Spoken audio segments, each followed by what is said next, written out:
G'day, guys, and welcome to episode 30 of the Mindful Men podcast. My name is Simon Rennie, and I'm the man behind Mindful Men.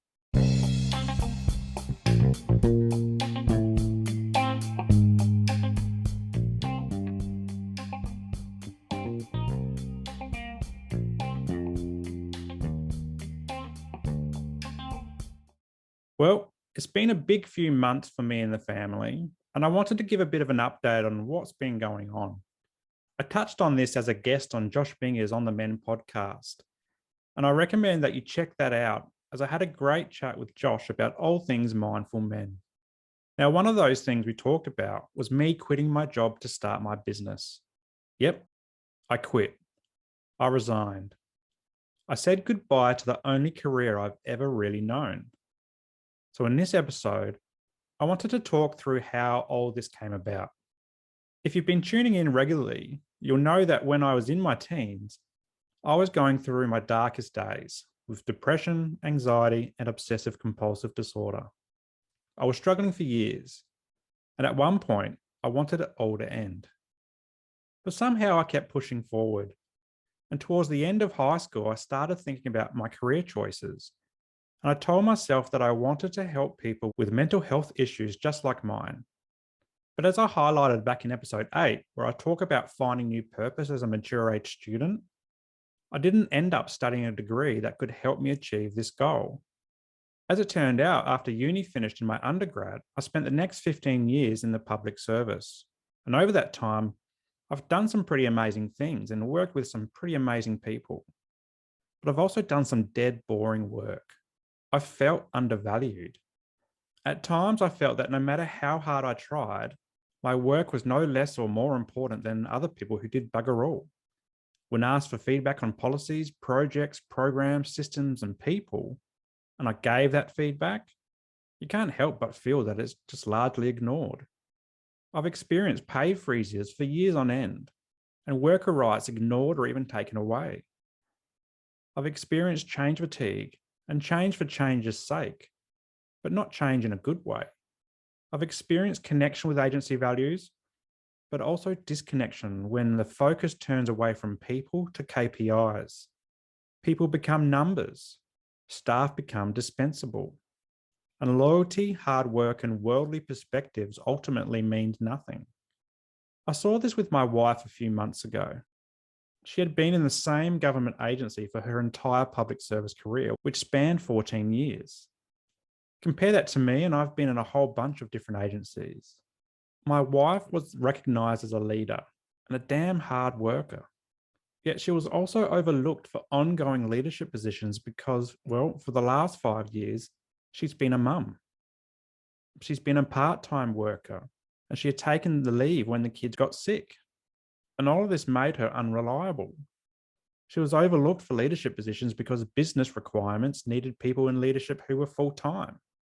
The social worker in me screamed out that this was discrimination. Discrimination for being a mum. But my wife isn't one to cause drama, so she slowly but surely started looking externally. And amazingly, she found a job in the private sector that couldn't care less if she was a mum or a part-time worker. They only cared that she fit in with the values of the organisation and that she could do her job. And it's been an amazing move for her, and she hasn't looked back.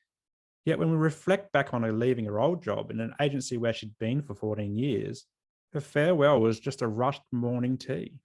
This got me reflecting on my own situation. I too was part-time. I too was good in leadership, yet opportunities passed me by. I'd been trying to implement organisational change from a grassroots level, but each door I knocked on remained shut. I felt replaceable. I felt like it didn't matter if I was there or not. The agency would just put someone else in my seat and move on without me. And before long, I'd be forgotten. Just a distant memory of someone who used to crack jokes about random things and sing one-liners from songs that dads usually only sing about in the shower. After 15 years, I too was looking outwards, but not from the agency, but out of the industry. Having finished my Masters of Social Work at the end of 2021, I now had the piece of paper that qualified me to provide support to people experiencing mental illness. Yep, I was a step closer to realizing that dream I had when I was in my teams of helping people just like me. But I was stuck in this career. So, how was I stuck? Well, there wasn't many jobs around for social workers working in mental health. But actually, let me reframe that. There are jobs, but organizations want accredited mental health social workers because with accreditation, you can support people with mental health care plans. These plans enable people to receive subsidized therapy sessions. So instead of paying $200 an hour to see a mental health professional, you only need to pay about half of that, whilst the government picks up the rest. And additionally, accreditation also gives therapists access to private health clients as well. So, how do you become an accredited mental health social worker? In a very basic way, you need to complete about 2 years full time work in a mental health role. And that's over 3,000 hours. You need to do more learning and more supervision and then sit an exam. Now, I don't have an issue with this, but it's hard to obtain when job adverts either say that they want you to have the accreditation or be about to get it. But for new grads, how do you get this if you can't get a foot in the door? For me, it meant starting my own business. And here lied a problem. Because I didn't have mental health accreditation, doctors wouldn't be referring to me. So, where was I going to get clients? Well, private paying clients is one, but where else? A lot of therapists in private practice have been supporting clients with funding from the National Disability Insurance Scheme or the NDIS. And this is great because it pays the equivalent of an accredited mental health social worker, and you don't need accreditation to do it. But my problem was I worked for the government agency that funded the NDIS scheme. So here was my conflict of interest. And it had me a little stuck, but I still wanted to push forward because I wanted out. I wanted out of the public service and into my own business. But like most people, I've got bills to pay: a mortgage, food, school fees, childcare fees, utilities, car expenses. These were all getting serviced by my public service salary. It was safe money, and I was a permanent employee, so it was a safe job. So my wife and I set up a plan to start slowly. Take private paying clients 1 day a week. Then as more clients come on board, drop a day of work. And I'll do this until I was ready to resign from the public service for good. So for the first half of 2022, I was in this thought mode, but I wasn't getting anywhere fast. If you listen to episode on the anxiety arc, I was avoiding doing tasks like setting up my business website. And this was caused by fears created through imposter syndrome. So my plan stalled and I stayed in my safe job. But over time, my mind turned away from what I was doing to what I wanted to be doing. I increasingly felt burned out. My depression and anxiety and OCD spiked. And I started taking mental health days. My workloads blew out. I was getting triggered by thoughts of my previous burnout and 15 years of having no capacity to influence real and positive institutional change. This is not to say I didn't feel a sense of accomplishment with my job. And in particular, over the last 4 years, I've helped so many NDIS participants access disability supports by approving their funding. And this has been awesome.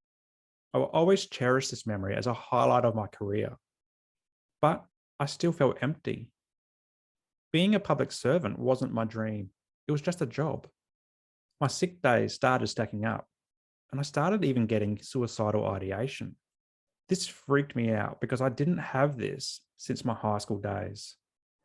I don't know why I was feeling like this, but I guess it was my mind and body telling me that it was time for a change.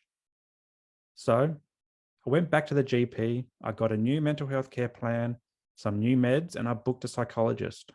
During my psychology sessions, I would focus on all the things that were hurting me: high caseloads, trigger points, feeling lonely, feeling undervalued, and feeling like I was lost and like a number.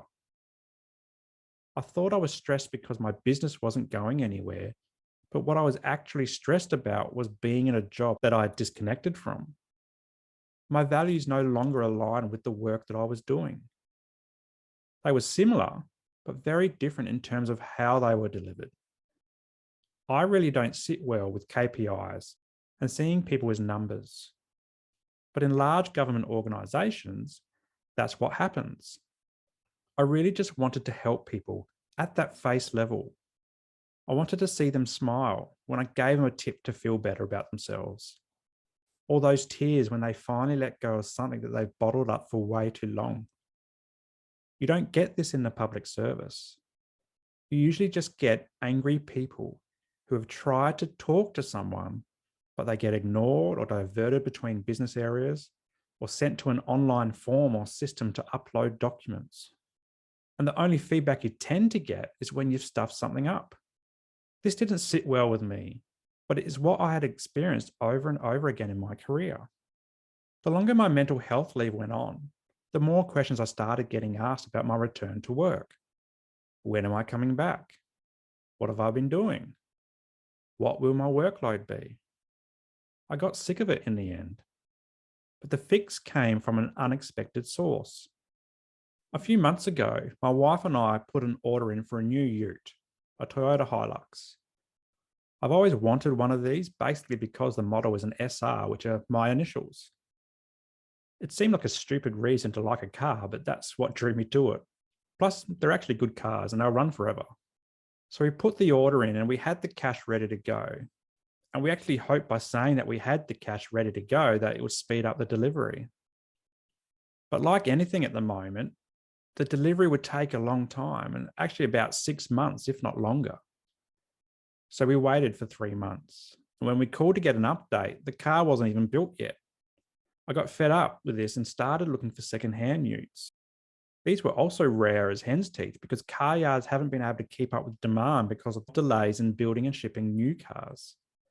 But in early July, we found one for half the price that we would have spent on the new one. And we bought it. A Toyota Hilux SR model, the car that I've always wanted. And I love it. Sure, it's done a few more Ks than I would have liked, but that's okay.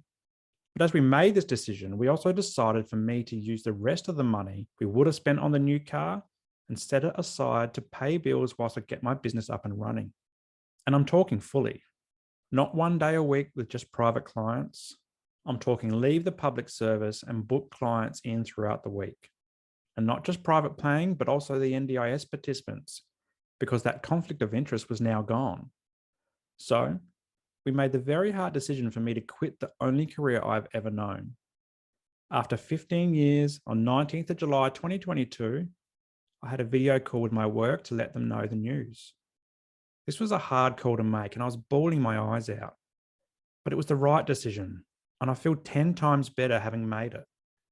Sure, I'm freaking out at the thought of trying to find my own clients, but I'm confident that they will come. But I'm also excited. Now I will have the time freedom to work when I want. If the kids are sick, I can work around clients to look after them. I'm not restricted to that 9 to 5 time slot and can work when I want to. I can work hard and get rewarded for hard work. I can implement change without having to ask anyone for permission. I can connect with people and businesses without worrying about government processes for doing such a thing.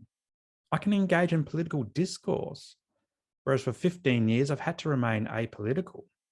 I can build an empire or be just okay with enough to get by, plus a little on the side. And if it all doesn't work out, at least I've tried. I've learned a whole bunch of business skills. I've shown myself that I can do hard things. I can remind myself that there is more to life than a safe job in a safe industry. I can reconnect with work that fills my cup and aligns with my values. I can be me, totally, without restriction or policy or procedure telling me to be someone I'm not. And most importantly, the clients that I work with won't be a number. They'll be people with names. So what now, 2 days later after making that call to work? Well, I'm using the remainder of my annual leave so I can get everything set up. I'm going to finally finish that website, set up my systems and start marketing. I'm going to start networking with like-minded people. I'm going to live my dream of running my own business and do what I can to make a real difference in people's lives. So there it is. Why I quit my job to start a business. I'll be sharing lots more of my business journey now, so stay tuned for more lessons learned along the way. But before I go, I recognize that not everyone has the means to just quit their jobs if they're feeling the same. In fact, I didn't have the means for most of my career. But you can do things to get the ball rolling. Perhaps some study towards a career that you're passionate about. Maybe it's learning about business skills. I'm part of a bunch of private practice Facebook groups who are all sharing insights into running private practice businesses. Maybe it's taking that long service leave to set things up rather than go on a holiday. Whatever you've got to do to make your dreams a reality, start pursuing it. Write lists, tick off tasks, and keep pushing forward. Life's too short to die wondering what if. Thanks for joining me today. My name is Simon Rinnie. Until next time, stay mindful.